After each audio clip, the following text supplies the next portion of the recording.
Good morning, everybody. How are we? Welcome. Hope you're all doing well for our Wednesday morning live painting chat. Morning, Sharon in Auckland. Good to see you. Hey, Margaret in Victoria Point. Morning, Janet in Fort Wayne. Hope you're doing well. G'day, Gail in Georgia. And Lindley, welcome.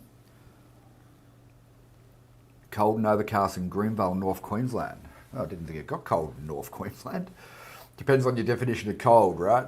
Go Terry in warm Las Vegas. Welcome. Go Foxy. Becky in Oklahoma City. Bit of rain there. Marie in New Hampshire. Welcome. We're glad you're here too. Hey Manju in Ontario. Welcome. Cherie in Leander, Texas. Now, which part of Texas, I may have asked you this before, but which part of Texas would Leander be? I've been to Austin and Dallas, but I'd like to get back there more. G'day, Tanya in Canberra and Diana in North Idaho. Welcome. Good to see you. Everybody joining us on Facebook. Morning, Yvonne and Linda in beautiful BC and Magdalene down in Hobart. Welcome. Good to see you all. And if you've joined us on YouTube, unfortunately I can't see who's joined us on YouTube, but g'day anyway. Alrighty, so g'day Colin, home in Dapto at last. Had a great time in Lennox. 6 paintings, nice work Colin, and I saw you sold another one on Blue Thumb. You're on fire, mate. Good work. Good work. Hey Barbara in Brisbane, welcome. And Tracy in the Bay and Dawn in the Blue Mountains. Oh, I bet it's cold in the Blue Mountains. Gian in FLA. I'm going to tip that that's Florida, but I could be completely wrong. Who else do we have? Jenny on the Gold Coast. Welcome, Jenny. Near Austin, says Cherie. Oh, cool. I like Austin. Yeah, I used to be a big fan of Stevie and Jimmy Vaughan. Well, I still am a big fan. What am I talking about? So yeah, I love going to Austin. I've only been once, and I've been to Dallas once. I'd love to get back there. Hey Linda in Moncton, Canada, and Madeline in Tassie. We've got Madeline in Tassie on our members area, and we've got Magdalene in Tassie on our Facebook. How cool is that? They are different people. G'day Diane in Canada. Morning Barbara, Mornington Peninsula, and Kim in Spokane Valley. Now, Kim, where is Spokane Valley? It sounds intriguing. It sounds intriguing. Morning, Valerie in Bow Desert. And Sandy in North Dakota. Alrighty. Well, friends, it's not going to be a long one today. I'm not feeling entirely 100%. So I thought rather than do a painting as such, we are going to do a bit of playing around with just developing our knowledge and our skills a little bit more. And it's looking increasingly likely that I won't be going to Melbourne for 2 weeks. So we were going to miss out on live streams for those 2 weeks. So, chances are good that we will probably be doing live streams, right? And I'm also going to do a live workshop maybe next week, maybe next Thursday, I'm thinking. For anybody interested in moving beyond the hobby artist level and starting to sell their artwork, we're going to do a little workshop on that. We will do an advanced live stream tomorrow, subject to how I'm feeling, but I'm pretty sure I'll bounce back. I just didn't get much sleep the last 2 nights. So if I don't go to Melbourne, it means we'll fit in some more live painting, which will be good. So today what we're going to do is just explore a concept, and I just want to share with you some more knowledge that we can build and layer into what we already know and what we're putting into practice, right? So I'm going to throw it up to you guys while I have a sip of my mushroom warm drink. What's step 2 of the Moore method? What do you think step 2 of the Moore method is? Spokane Valley is in the state of Washington. Beautiful. And state of Washington's on the west coast, I'm thinking, rather than the capital of Washington. Hey, Rosalie in Dargo, welcome. G'day, Fred in Florida. Pauline in Wales, welcome. Yeah, so what's step 2? What's step 2? in the Moore method of painting. You should all know this, it's pretty simple. Okay, Linda's got it. So is Yvonne over on our Facebook page there. So is Rosalie. We would hope Rosalie's got it, and she has. Fred says 3 brushes. No, that's not step 2, but it's one of the principles of the Moore method. Barbara's onto it. G'day Trish in Baltimore, welcome. Went to a conference in Baltimore one time. Pauline's onto it, good. Most of you are onto it, of course. Okay, Becky says blocking in the big shapes, so does Jenny. Marie says blocking in big shapes. Yeah, so most of you are onto it. Anybody that's hung around for a while will be onto what step 2 is, right? So sometimes when we have new people join us and they start painting along, guess what happens during the blocky part of the process, right? It ends up looking quite, what do you think it's going to end up looking like, besides the dog's dinner? It ends up looking fairly blocky, doesn't it? And people get concerned about that. Now, if you go back through the history of painting, oil painting in particular, and I say in particular because that's what I've got more knowledge of, but probably other mediums, but the traditional method of oil painting is to start with your darks and work towards your lights, transparent darks towards opaque lights, and to start out blocky, so I'll block in, and then start to carve it out and refine it, right? So it's kind of like, was it Michelangelo who painted the Thinker? He didn't paint it. What are you talking about? He carved it out of a block of marble, didn't he? And so he had a block of marble and he started to chip away and carve it out. And I'd encourage you to think more about painting as we get into step 2 of the Moore method, when we block in, that as we move into step 3, our real job is to carve out from that blocky looking block in, right? And start to refine it from there. So how do we carve out? That's what we're going to just have a bit of a play around with today, to reinforce what a lot of you would already know if you've been with us for a while. Because really all painting, it's very rare that an artist will put down a mark and he's nailed it. You know, he's got the right value, right hue, right temperature, etc. in the right spot, right? So it is usually a level of refinement of the block-in process. And the key is to not over-refine it so you lose the freshness. That's the real key. And that's a bit of an art. That's something that's difficult to teach. So, so just as we sort of get into this, I want to just remind those of you who are maybe new, who maybe haven't heard me talk about this before. I'll share this with you, and so I'm just getting my laptop set up so you can see this. And maybe some of you who've been around with us for a while, then this might be a good refresher, right? So let's come in here and we'll go there, and then we'll go there. Okay. So I always refer back to this book here. This is John F. Carlson. He's an artist that was around, I think around the 1920s, 1940s, in that era. I could be wrong. But he wrote this book called Carlson's Guide to Landscape Painting, right? And it's not an easy book to read. It's full of old world language by comparison with how we communicate today. But there are some really key principles in this book. And I'd urge you to either get a copy of the book if you like building up a library of art books like I do. If not, then just understand the principles, which is what we're going to talk about here. So if I go to the next screen, if I can figure things out here.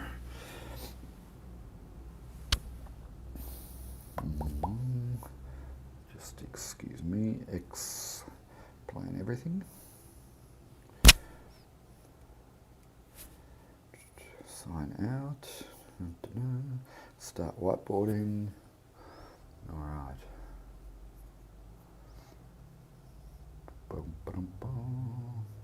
Okay, who's got that book, by the way? Just let us know in the comments if you've got a copy of that book. G'day, Julie. How are you? Morning, Dorinda. I mean, you don't need to get a copy of the book because the key principles are what we're about to talk about now. But if you're a student and you like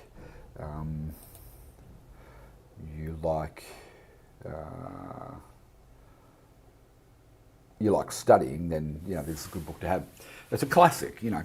If you hear many professional artists talking about who, you know, where they got some of their knowledge, they always come back to Carlson, or a lot of them do. Where are we? Magdalene says blocking the main shapes. Sharon blocking in. Debbie says awful. Not sure what you're referring to there, Debbie. I think maybe you're referring to what it looks like after the blocking stage. And sometimes it can. But just remember, our objective is to establish a values pattern and a temperature pattern. That's really our key objective during the blocking. And it's going to look blocky, right? Do I want the microphone? No, I do not want the microphone. Thank you very much. Okay, so I'm trying out a new whiteboard because the other one just wasn't quite getting as excited as I'd like to have gotten with it. Okay, so let's draw up a little canvas here. Okay, and I might just change that to a slightly darker. Oh, no, it's not dark. Go to this black here. Okay, so this is a little canvas, right? So it's an 8x14, for instance. A good sort of a good landscape type orientation, right? 8x14. Or 8x12 even. 8x12 is actually the golden medium, so that would probably work better for landscape, but an 8x14 for instance, right? And in that landscape we're going to have elements. So we're going to have a sky up here, right? And we are going to have, that's a process of refinement. We are going to have vertical elements that stand up that way, right? Vertical. And we're going to have elements that are going to be slanted. Okay, so mountains is an easy one to understand, or the slant of a roof. Okay, so this is, you know, for example, mountains. Doesn't have to be mountains. Okay, that's vertical. So anything that's standing upright from the ground is vertical. And then we have a flat plane here. So this is really about understanding planes. So we have a flat plane, we have a sky plane, we have slanted planes. Okay, slanted, and then we have verticals. Okay, that's probably a better way of looking at it. And so each of these are going to have a different value, and this is where, if you can get your head around this and really start to focus in on this, right, then you will improve your landscape painting considerably, right?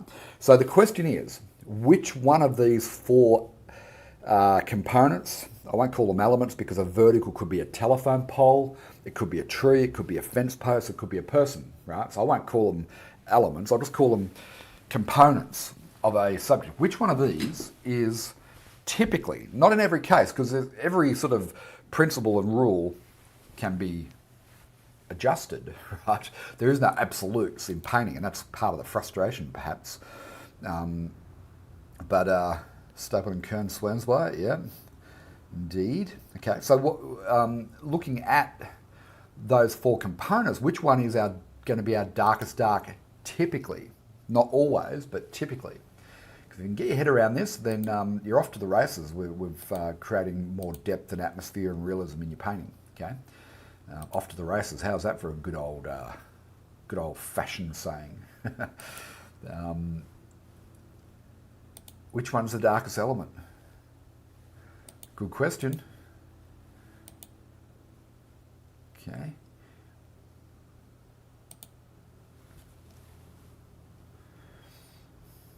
Morning, Juliana. How are you? Yvonne says the foreground. Now, typically, Yvonne, you know, things that are in the foreground are typically going to be darker values than the same object in the distance. So yes, you're correct technically, right? Typically. But I'm just talking about four different structures of things that appear within a landscape, whether they're a vertical upright, or they're on a flat plane. Okay, now think about where the light is, right? Or they're the sky, or they're on a slant. Okay, which one's going to be impacted by the light the most and the light the least? Kim says the mountains. So the mountains are on a slanted plane. So they're going to, you know, be impacted differently than the flat plane and the sky plane, definitely. Okay, a few of you are onto it here. Morning, Elvira. Hey, Donna in Cairns. Barbara says vertical. Yeah, so the vertical is going to be our darkest dark, right? Because it's getting less light. If the light is coming in from here, okay, the light's hitting in this part here, but the vertical overall is going to be our darkest dark. Now, if I was really clever, I'd be able to figure out how to get my darkest dark, but that's a grey. Why is that a grey?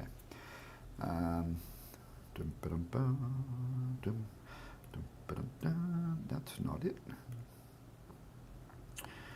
Well, we'll just go with a grey for the moment. Okay, so the vertical, oh, there we go. The vertical, so if I make that a little bit darker there, the vertical, the side of anything vertical in a landscape is getting less light hitting on the side, right? Light's coming from here. It's going to be clipping the top and the sides there, but the big mass of it is going to be our darkest dark there, right?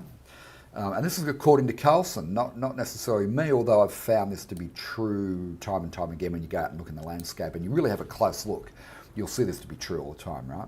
So anything upright is typically going to be the darker value, okay? Now, it's the same object, like a fence post, in the foreground is going to be darker than the fence post that's a kilometre away in the distance, okay? So the same principle applies, it's just that we also have to add in distance reduces the value, okay?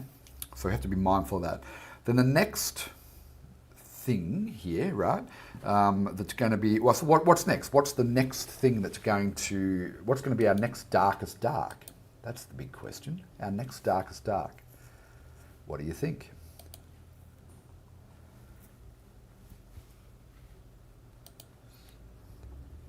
Next darkest dark. Hey, Darlene, how are you?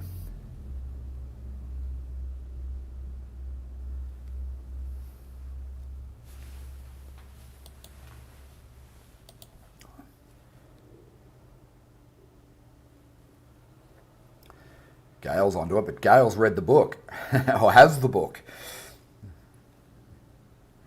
Yeah, so rather than thinking about them as mountains, Pauline, what would we call them? Okay, because it could be the top of a old barn, couldn't it? Okay, so the next darkest, like just looking at what's on the screen there in front of us. Okay, we've got verticals, we've got flat planes, we've got slanted planes, and we've got the sky. The next darkest dark is, and most of you are onto it now, okay, is going to be the slant. It's going to be the mountains here, right? So if I come in here and we could get really, oh, look at that. Okay, now why am I put the mountains in blue? Ultramarine blue is still a dark value, right?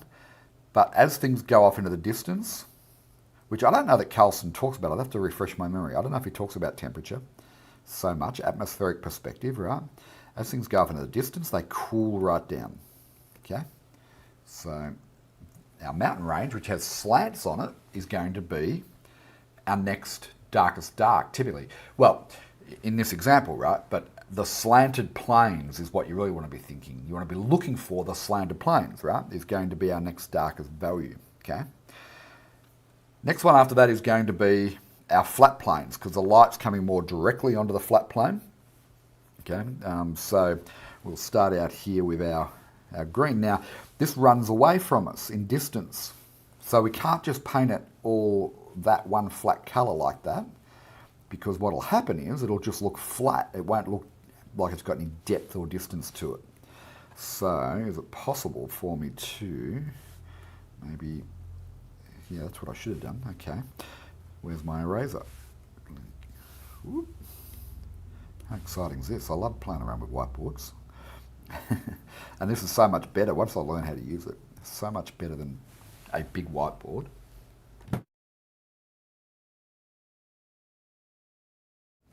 Okay, so I think we're onto it now. Come back to our pen. We go to our green. Go to our green there. Okay, and so as things get further away, they have to lighten in value. Okay, so I've got my darkest green here, but then the same green, I'll lighten it off in value. And what that'll do is it will give the feeling of recession into there, okay? If you're painting right now and your landscapes are looking flat, there's no recession in there, then this is possibly the reason why. Okay, now how did I do what I did before? Where was that opacity? I don't know. But let me just pick a little bit of orange. It's always good to... No, it's too much opacity on it now. Oh, botheration. Well, anyway, you get the idea. The sky, then, is the source of all light. So it's logical, then, that the sky is going to be the lightest value, right? Unless... Now, there's always exceptions to every rule.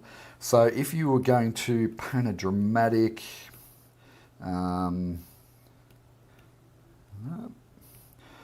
everything's gone to hell. Oh, there we go. Let's just get rid of the word sky out of there, right? If you're going to paint a dramatic sort of setting with a big dark cloud, then possibly you're going to end up with, you know, big dark shadowy clouds in the sky, but often not necessarily, right? Sky is going to be the lightest value of all, okay? So there are our 4 planes. So let me write them down for you, okay? Just so that you're clear. Ooh, how do I move this? No. Alrighty, I've still got things to learn about all this, haven't I? Well, I'll write them over here. And I'll practice this before next time. All right, so number 1 is going to be our... number 1 is our verticals. It's going to be our darkest darks, typically. Number 2 is going to be our slants. And number 3 is going to be our flat planes. And number 4 is going to be our sky, typically. Okay. Now, every rules can be broken. So don't get locked into this, but it's a general guideline that will help in most cases, right? Especially with landscapes. Now, how do I... Maybe if I come in here and... let's just consider. Now, I'm not a portrait painter. Oh, dear, oh, dear. I'm not a portrait painter. I'll just come back to me. Be far more entertaining than you looking at me trying to log in. I'm not a portrait painter, but let's just consider portrait painting for just one moment, right? Okay, almost there. Blank canvas. Sharpening the pencils. Who would have thought, hey? Let's consider portrait painting, right? Is it possible that portraits are going to have similar sort of planes on them, right? And I'd contend that, not being a portrait painter, so I can't say with absolute authority, but I would contend that if we had a look at a shape of a face here, right? Sharp jawline, got to go for the goals, right? Nose, eyes there, worry lines, mouth, right? So a shape, and let's assume the light's coming from here. Okay, is it possible we're going to have different planes that light is going to be impacting on, right? So in the forehead, and if you really want to study, you know, the structure, you might have one part of the forehead that wraps back that way, and then you'll have the centerpiece, and then you'll have the other part of the forehead that wraps back the other way.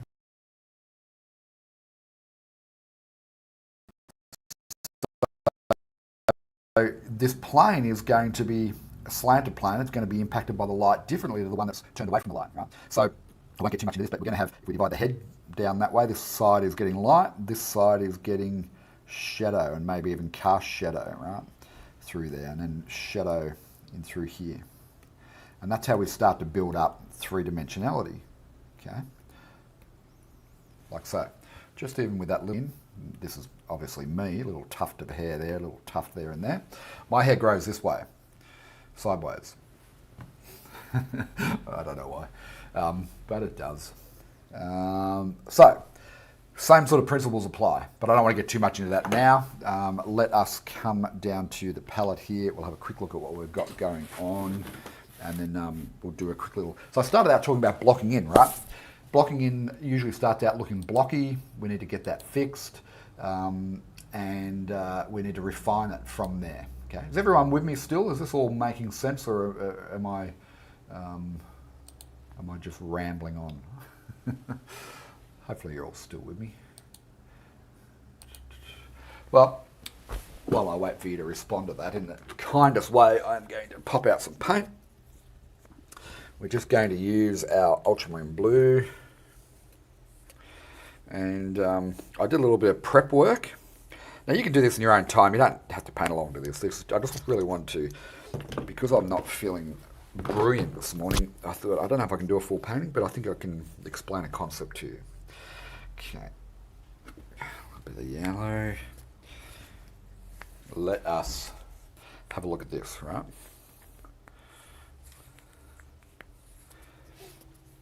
And again, I'm just going to do a quick little demo here. I'm not going to do a finished painting at all. I just want you to get the principles here. So when we get through step 2 and we're blocked in, often it can look blocky. And a lot of people who are just joining us for the first time, they become very nervous at this point, right? And they're maybe unclear as to what to do. So that's why I thought, let me just show you. Let me just show you, okay? All right. You can tell I'm not feeling well because I haven't set this up properly. So just bear with me for 1 sec. Won't take me long.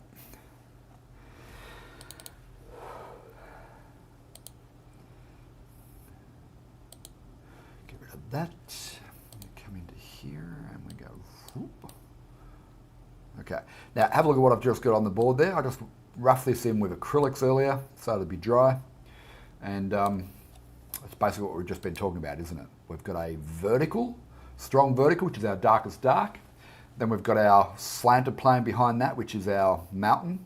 Then we've got our flat plane. And notice I've painted it in a way where there's no gradient there. I've just tried to keep it a flat tone, okay? And then we've got our sky, which is also a flat tone, okay? So I've done that deliberately because this is where a lot of people end up when they going through our courses and projects. They end up at a point where they have this blocked in thing and it just doesn't look right, you know, doesn't look right. And then they start to think, oh, this is crazy, Rod doesn't know what he's talking about.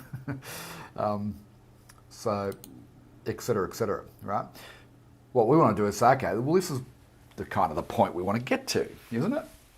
Nice big blocked in, got our values established, darkest dark, next darkest, lightest, right?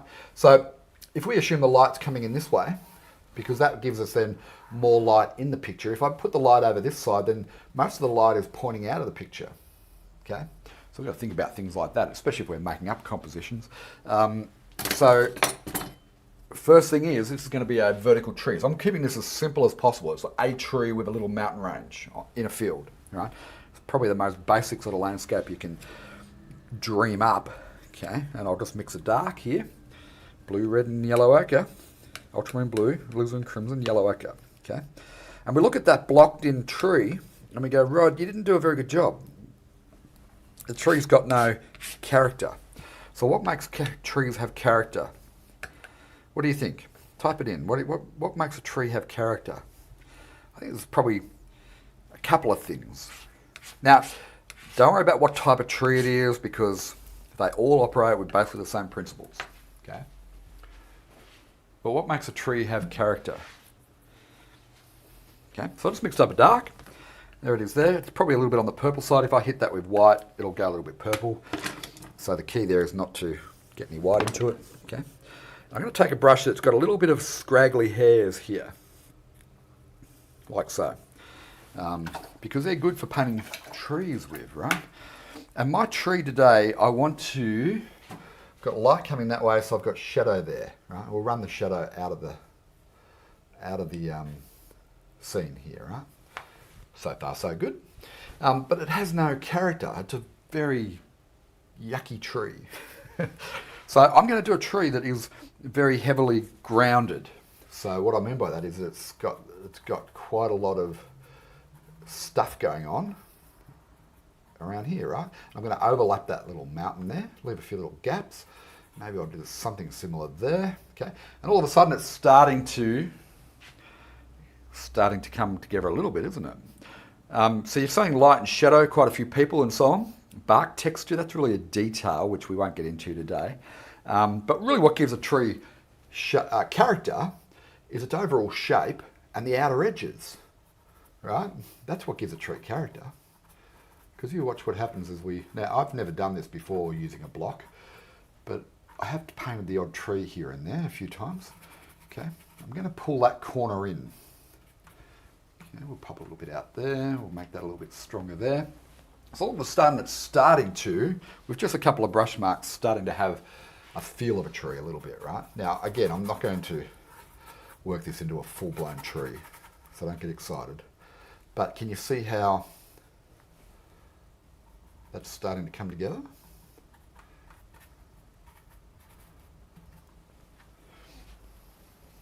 Okay. Now I don't like that corner, and I want to have this shape here, dip it down in there. So what do I do about that? What do we do about that? Well, so what we're really doing here is painting the negatives, and we're carving out like Michelangelo with the thinker out of a block of marble, in this case a block of cheap black acrylic paint. Not quite the same, Rod, but hey, it's a learning opportunity. Okay, if I don't like that part there, I'm just going to start to pull it in, right? And you would have seen me do this on lots and lots of our live streams where I start to reshape things, okay? So trees, well, lots of things, and same with mountains, rocks, it's the shape and the outer edges that give it character, right? Push that in there. Okay. Now the other thing is I had a flat, my tone, I had the same tone for the sky from the top to the bottom, but that will never quite look right. So what we need to do is we need to have it slightly darker at the top and slightly lighter at the bottom, and even maybe a little bit warmer, but not today, but slightly lighter, slightly darker. That'll give the sky a more realistic feel to it, okay? And it probably needs a few little sky holes in here and there, okay? Now, is that looking more like a tree now than what it was 5 minutes ago? Please say yes, because I'm feeling very fragile today. Not that fragile, but it is looking more like a tree, isn't it? In fact, and I've only really, at this point, only got a dark value in there.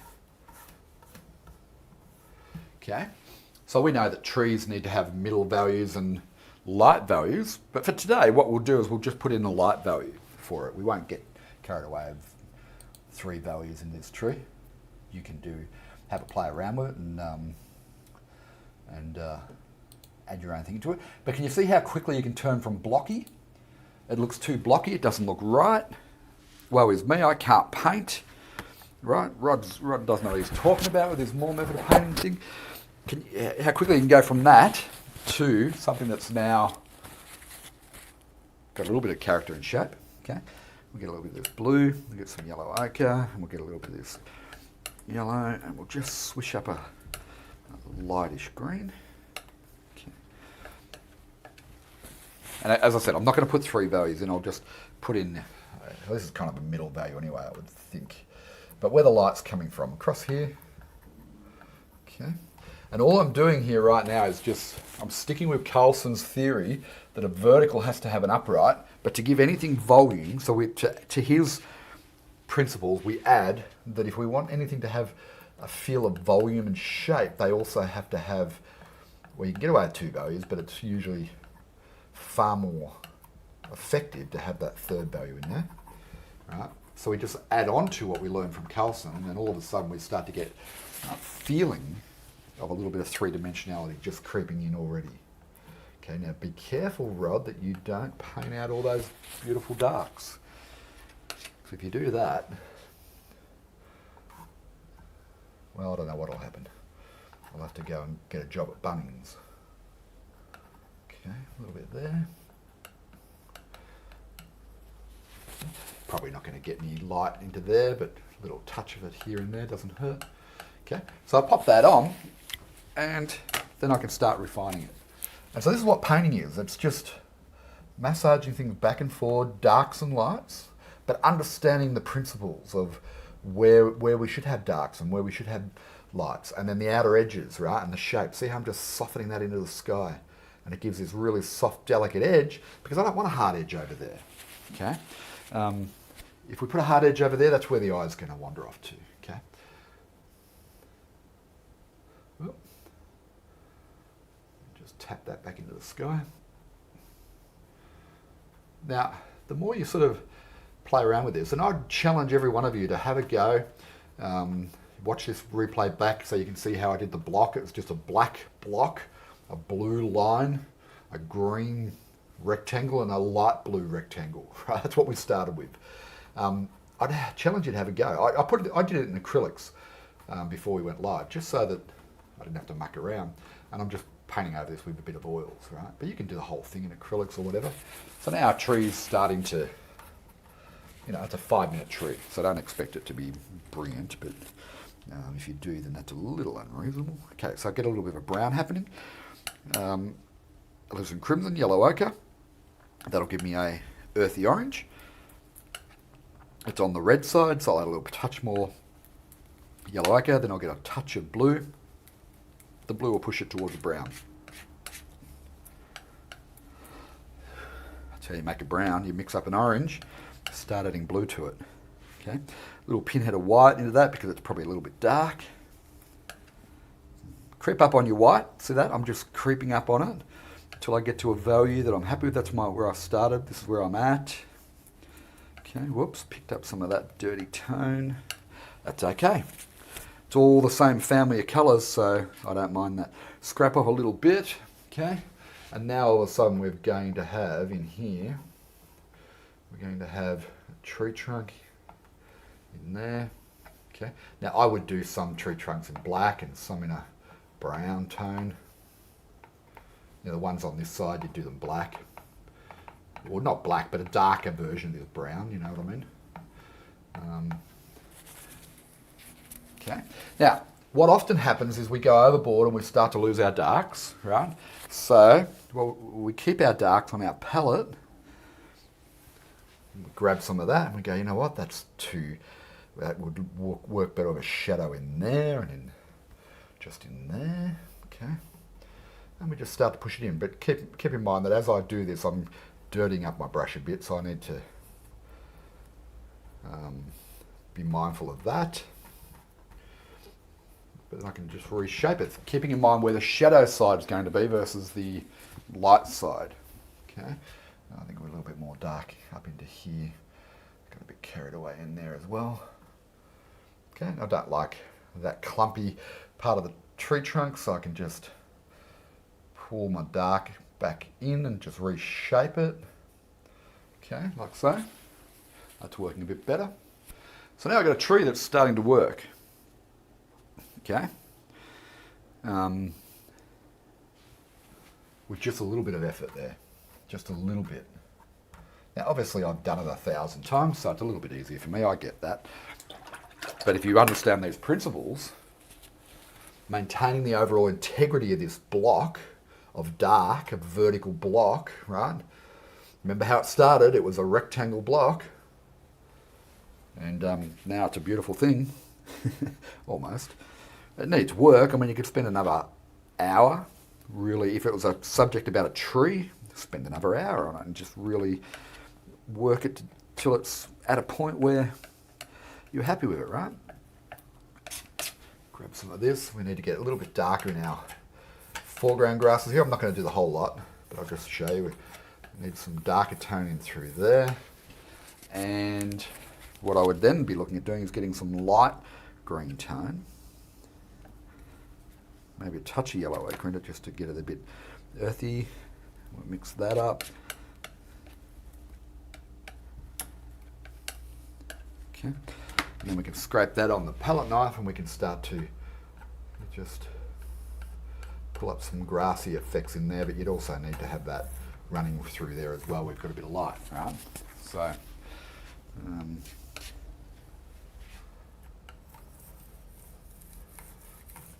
so we start to build up a little bit of light through there. And look, then we come to the mountain. It's a flat shape here, right? It's a flat shape. So what do we do about that? Well, we do the same thing we did with the tree. Find that original tone.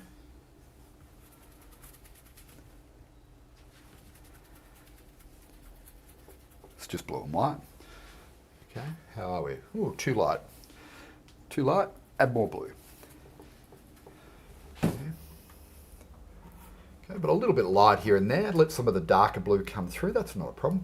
I can touch into the tree there if I want. And then I think it's a bit flat, so let's just give it a little bit of a shape. Okay. And then we start to build our painting up. Okay, but we start with a fundamental understanding of where our darks and light planes are. So we know, as we're building this up, we need to maintain the integrity of that dark, right? So with this blue here, we can take our white, lighten it, and then warm it up with a bit of yellow ochre. So it pushes the yellow ochre slightly on the green side, okay? We can scrape that up, and so we've got the light coming from here, so therefore it's going to be clipping on that side there, isn't it? Now it's not the right tone, I'm rushing a little bit, to be honest, and I apologise for that. Okay, so now our mountains are starting to get a bit of character.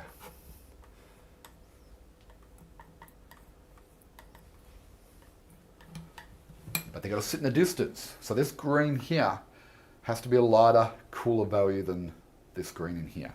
Okay, principles of atmospheric perspective. Okay, making sense? If we were to come in here and put some fence posts in, then our darkest fence post is going to be right there. Okay, vertical, so it's going to be a similar dark to here. And then as they run away, they need to get a little bit lighter, a little bit smaller. So what I can do is take a little bit of bluey white here, mix that in, or just give it a little bit more atmosphere. See, it's going such a touch purple there. Okay, that's okay. Okay, just a subtle little thing, that shift. But subtlety is important as we progress. It's not so important when we start out, because when we start out, we're struggling just to get the shape in the right spot and the right shape. Composition, right? There's a little distant one there, like so.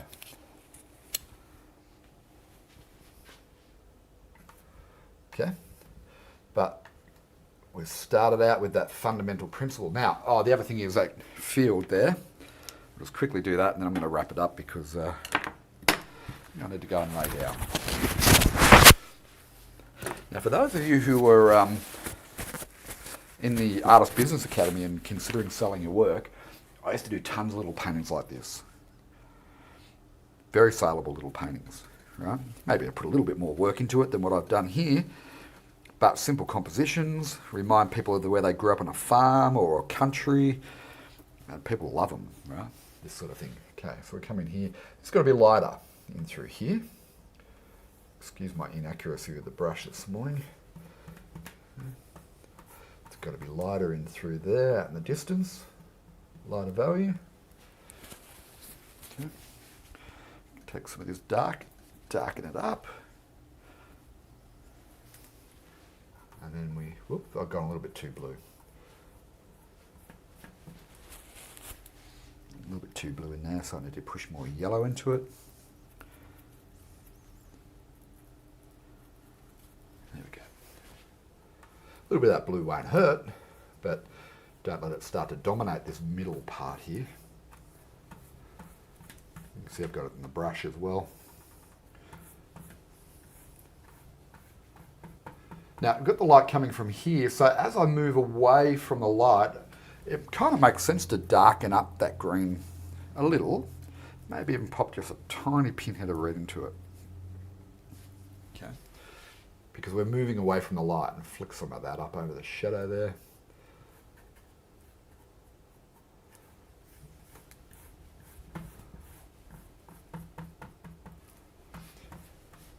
Okay. And then in this bottom part, that's really going to be our darkest sort of dark. And that'll give us a gradient back to the distance there, right? Bit of a murky colour. You'd spend more time than what I'm spending getting the right mix, but just by way of demonstrating the principles, okay, we get a darker tone in this foreground area there. Okay, so what have we learned? The main thing I want you to learn is, well, two things. Carlson's principles for landscape painting, because they apply to seascapes and they apply to still life and they apply to portraits, really. Different planes on different angles have different impact from the light source. Okay, always keep that in mind. So we've learned that our verticals are our darkest shapes, our slants are our next, our flat planes next, and our sky being the source of light generally is going to be our lightest plane. And we've also learned that when we start out with our block-in looking blocky, our job is to carve out of that block a shape that's interesting. Okay, so it's all about shape and edges for things like trees especially. So anyway, I hope that's been helpful.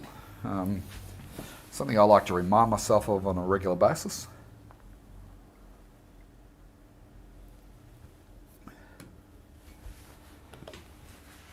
Let me know if you have any questions. We'll have questions for 5 minutes and then we'll wrap up. Morning, Julie. Morning, Annette. Lockdown in Melbourne, no good.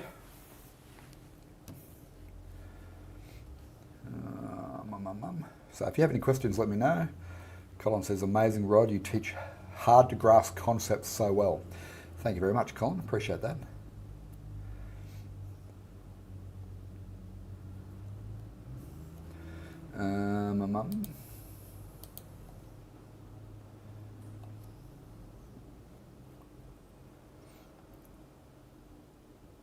Colin says, that tree is fabulous. I had no idea a black block could be a tree.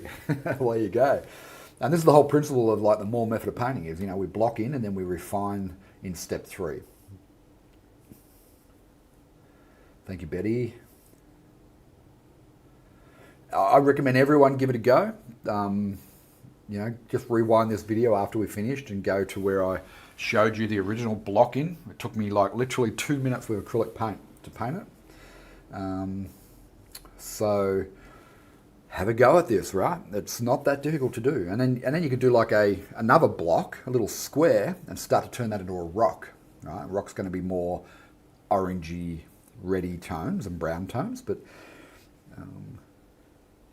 Gail says, I'm impressed you turned a dark rectangle into a tree. Thanks, Gail. Valerie said, thanks, Rod. The reason why I do it, hopefully you'll see that this is very achievable and very easy, and we're working on fundamental principles, right, that'll help you improve your painting. Thank you, Valerie. Thank you, Barbara. Barbara, for everyone in Melbourne who's booked into our workshops, if I'm feeling better later on today, I'll send out an email update. If not, it'll probably be tomorrow, I'd say. Thanks, Pauline. Thanks, Cindy. Dawn said that was fun and simple, right? Good on you, Dawn. Have a go at it. Thanks, Tracy. Pauline says, your trees out of that dark block. Amazing. Good on you, Pauline. Thank you, Donna. Thanks, Cecile. Having trouble doing tree reflections in water. Well, how are you going with this part first? And then we can talk about reflections on maybe another live stream. Cheers, Mary. Appreciate that.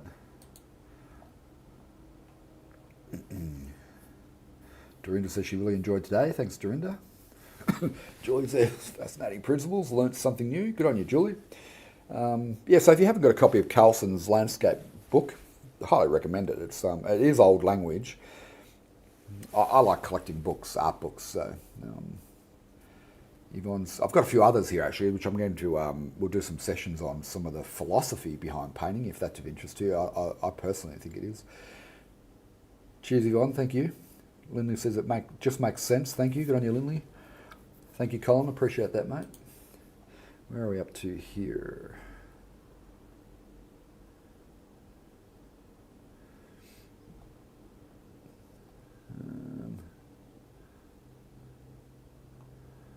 Thank you, Gail. Thanks, Sharon. Yes, looks like a tree.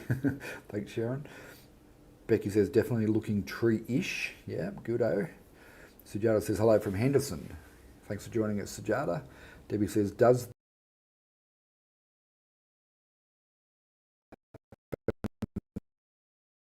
for autumn trees? Well, autumn trees are going to have a different colour, aren't they? They're going to have warmer tones and so on. So you have to approach it slightly different. Maybe if somebody can send me good photos. Actually, I might have some from my Stanthorpe trip. Maybe we'll have a look at autumn trees at some point in the future. Magic said, yes, the tree looks great. Water mixable oils over acrylics. Yeah.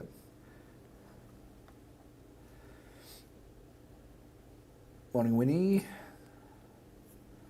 Manju, you can paint with a black block and just push some paint around. So you can definitely do it.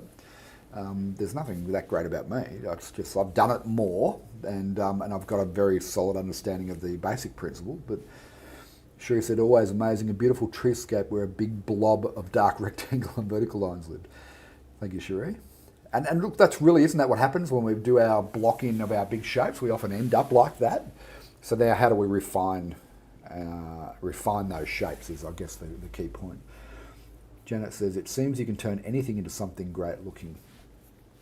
Well, I think you can, Janet, with basic principles and foundations in place, yeah. Cindy says, you make it look so easy, really shows atmospheric perspective. Yes, if anything, I think that green's a bit bright. So look, I did it really quick.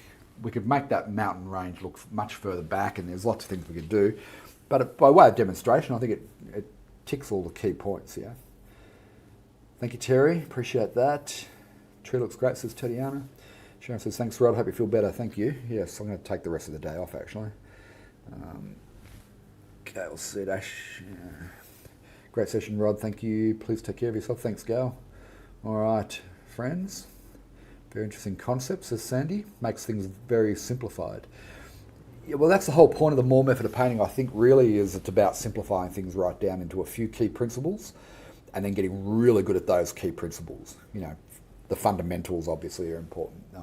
Principles like Carlson's principles of how light impacts the landscape. You know, these are getting really good at those, I think, is the key. Sandy, yes, ABA, an email went out, well, 2 emails have gone out so far for ABA. So if you haven't received anything, Sandy, then contact our support desk. The first lot of content's there. I'll be adding up more next week. The first assignment's already in the Artist Business Academy. So, yeah, so for those who don't know what ABA is, we launched recently. Well, didn't really launch, but we opened up a new program called called Start Selling Your Artwork for those who want to move beyond hobby artist level. And we're working towards launching the Artist Business Academy down the track. So this is the first little group that's going through it. I'm going to do a live workshop next week, probably Thursday my time next week, in between our regular live streams, and we'll talk about how do you move beyond hobby artists and start to sell your artwork. Now, it's not for everyone. So, you know, if you're not interested in selling your artwork, then you won't get much value out of it. But if you are, then obviously you'd want to be on that live stream. I'll send out more details later this week. You did see the seminar, which is very interesting. Well, the first lot of content is in the members area, Sandy, so contact our support desk. They'll sort you out pretty quickly.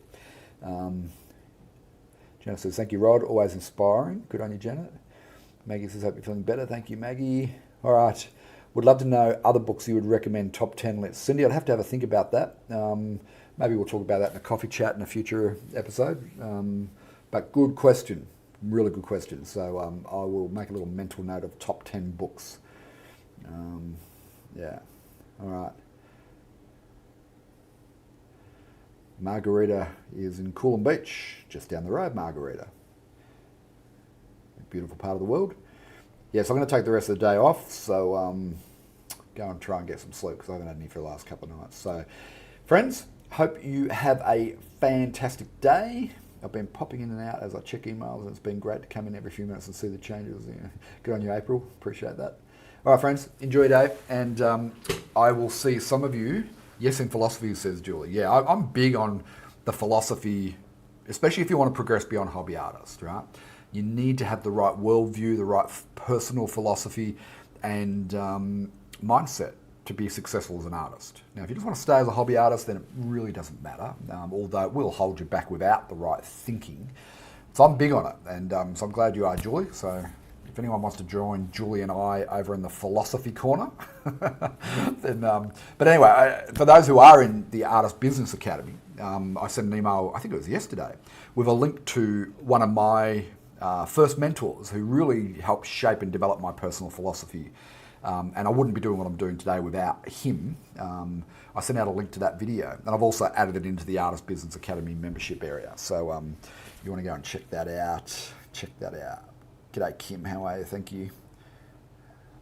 All right, I'm out of here, friends. Take it easy. I'll see you on the advanced live stream tomorrow for those in the members area. And we'll continue with what we did last week. And I'll see you all Friday morning for our coffee chat, Q&A.